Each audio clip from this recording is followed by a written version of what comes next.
Hi, I'm Rick Bidlack with Wheatstone. I was, in a previous video, I was starting to show some things about the VoxPro Filesystem. I want to show you a little bit more about that now.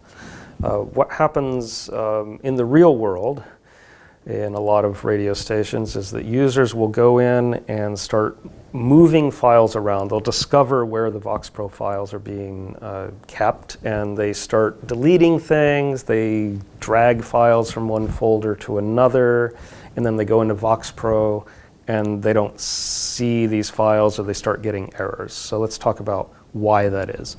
So I'm going to select a number of files that are in this folder. You hope your users don't actually do this, but in case they do, this is what happens. I'm going to take all of these files that start with a number. These were actually rips off of a CD. I'm going to drag them into another folder here. So now they've disappeared from this folder.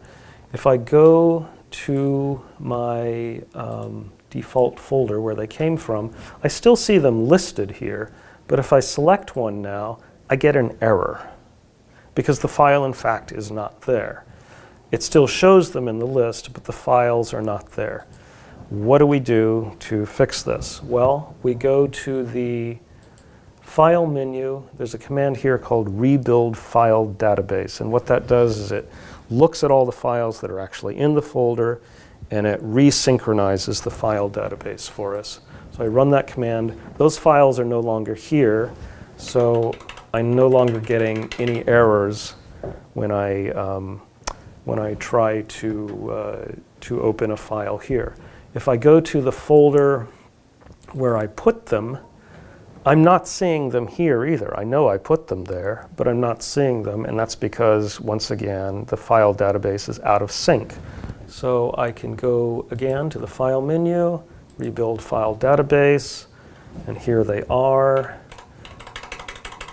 And indeed, I can play them. They're just fine.